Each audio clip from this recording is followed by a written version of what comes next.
একটু আগে একজন একটা পা দেখলাম, খুব সুন্দর মসৃণ একজোড়া পা, নেল পলিশ দেওয়া, 2 ফিটের জুতা পরা। মেয়েটা কে বলতো? সিন ক্রিয়েট করিস না, পা দেখা আমি কেন গুগল.com বের করতে পারবো না? যা যা, জুতো পেটা করা লাগে, যা।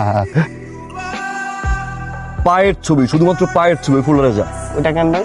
কেন পায়ের ছবি তুলিস না? না ভাই, পা কাইটা তো হাত ধরাই দেবো, পাকে একটা অঙ্গ না। নেক্সট টাইম দেখো পায়ের ছবি তুলুম শুধু। ফোড়ান যা। বাম্পা একটা রিং, মসৃণ একটা পা, 2 ফিটের জুতা পরা। ভাই হয়ে গেছে। এক্স্যাক্টলি এই পা। 24টা ঘন্টা সময় দেন ভাই খালি। হ্যালো, পাওয়া গেছে?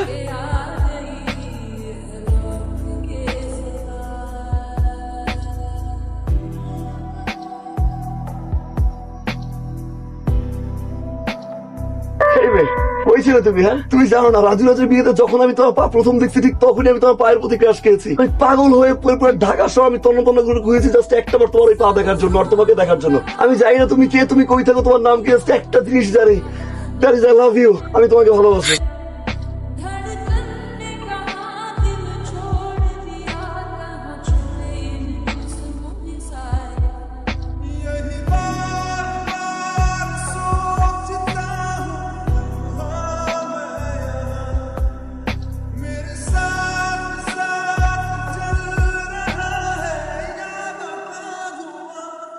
जो भेजी थी दुआ वो जाके आसमां। বাবা মেয়ে পছন্দ হয়েছে। বাবা, তুমি শুধু এই মেয়ের বাড়ির ঠিকানাটা আমাকে বলো, আমি কালকে গিয়ে সব ব্যবস্থা করে দিয়ে আসছি। নট নাও, সময় হোক।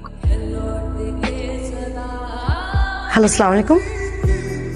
হ্যালো হ্যালো, কে? পারিসা, আপনি আমার নাম্বার পেয়েছেন কোথায়? পুরো ঢাকা শহরে 2 কোটি মানুষের ভিতরে 4 কোটি পা পারিসা। সেই জায়গা দিয়ে আমি তোমার পা খুঁজে বের করছি, আর তোমার নাম্বার। সব পারেন আপনি, আপনার দ্বারা সবই সম্ভব। আগে আমাকে বলেন, আমাকে ফোন দিয়েছেন কেন? খোদার কসম পারিসা, আমি তোমার অনেক বেশি ভালোবাসা। আমি জাস্ট একটা জিনিসই চাই পারিসা, সারা জীবনের জন্য থেকে আমার হয়ে পারিসা। এটা কোনোদিনই সম্ভব না। কেন সম্ভব না? প্লিজ একটু বলো আমাকে। কারণ আমার বয়ফ্রেন্ড আছে। না, তুমি প্রথম ফ্রেন্ড, তারপর জাস্ট ফ্রেন্ড, এরপর বয়ফ্রেন্ড, তোরা যেন না দেখি। ভাইয়া অলরেডি আবার 3টা গার্লফ্রেন্ড আছে, এত গার্লফ্রেন্ড দেখি কি? ভাই, অভয়দের একটা কথা বলতে পারি? আমরা পারিসারে যতটুকু চিনি, প্রেম করার মতো মেয়েই না। আপনার হাত থেকে বাঁচার জন্য মিথ্যা কথা বলছে। তোমার কি মনে হয় তুমি মিথ্যা বলার মানে? আমি সব জানি পারিসা, তোমার কোনো বয়ফ্রেন্ড নেই। হ্যাঁ, আমার বয়ফ্রেন্ড নাই, তার মানে এটা না যে আপনি আমার বয়ফ্রেন্ড হয়ে যাবেন। আমি মরে গেলে আপনার সাথে কোনোদিনও রিলেশনশিপে যাব না। একটা বার বোঝার চেষ্টা করো কতটুকু আমি তোমার ভালোবাসি পারিসা। কি আমি আপনাকে কিভাবে বোঝাবো? আপনি যেগুলো করে বেড়াচ্ছেন এটাকে ভালোবাসা বলে না, এটাকে ক্ষমতার অপব্যবহার বলে। আর এই ধরনের মানুষকে কেউই পছন্দ করে না। আপনি না আমাকে বলেছেন আপনি আমাকে অনেক ভালোবাসেন, আমার জন্য সবকিছু করতে পারবেন, তাহলে দয়া করে আজকের পর থেকে আমার সামনে আর কোনোদিনও আসবেন না।